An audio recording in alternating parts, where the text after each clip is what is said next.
Kilio cha familia ya damu. Serikali yaombwa kuingilia mgogoro wa ardhi ya urithi Kibaha.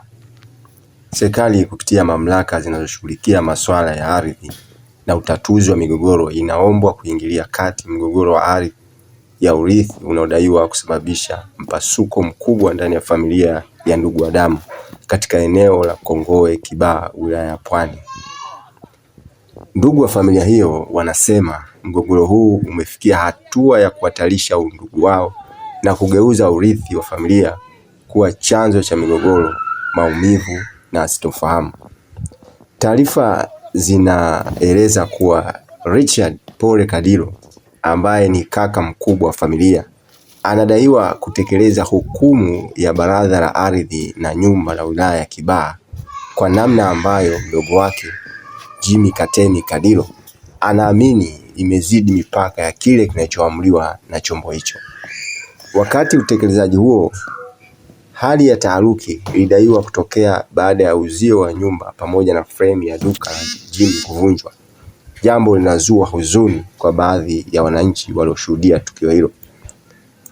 Wakati wa utekelezaji huo, hali ya taharuki ilidaiwa kutokea baada ya uzio wa nyumba pamoja na frame ya duka kuvunjwa, jambo lilozua huzuni kwa baadhi ya wananchi walioshuhudia tukio hilo. Wakazi wa eneo hilo wanaeleza kuwa ardhi inayogombaniwa ni sehemu ya mali ya urithi iliyoachwa na marehemu Renatus Pole Kadilo, huku mgogoro huo ukidaiwa kuanza tangu mwaka 2019. Akizungumza na Tanzania Mpya Online TV, Jimmy Katemi Kadilo amesema anaiomba serikali iingilie kati kwa madai kuwa haki zake zinakiukwa na kwamba utekelezaji unaendelea hauendani na mipaka halisi ya hukumu iliyotolewa. Jimmy anadai kuwa marehemu baba yao aliacha eneo la takriban ekari 3 katika eneo la Kongowe na kwamba akiwa hai aliwagaia watoto wake maeneo ya matumizi kabla ya kufariki dunia.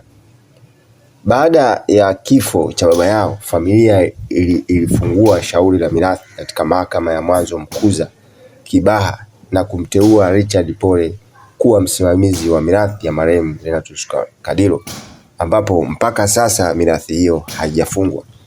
Hata hivyo, Jimmy anasema mgogoro ulizuka baada ya Richard kufungua shauri katika Baraza la Ardhi na Nyumba la wilaya ya Kibaha, akidai kuwa marehemu alimpa eneo la nusu ekari kabla ya kifo chake, madai ambayo yalipelekea kutolewa kwa hukumu kwa manufaa yake.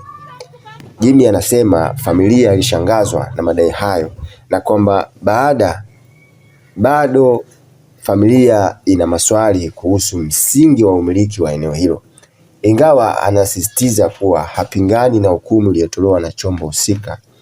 Badala yake anadai kuwa changamoto kubwa ipo katika utekelezaji wa hukumu hiyo, akisema kuwa umevuka kiwango cha eneo lililoamriwa na kuathiri sehemu nyingine ambazo hazikupaswa kuguswa.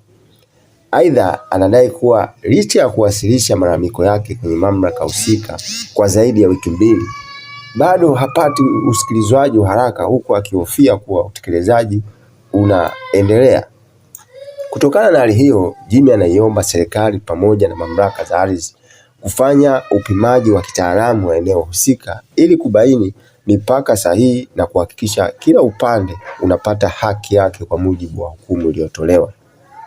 Anasema hapingani na hukumu ya mahakama. Anachoomba ni mipaka ipimwe kwa usahihi ili kila mmoja apate haki yake na familia yao irejee katika amani.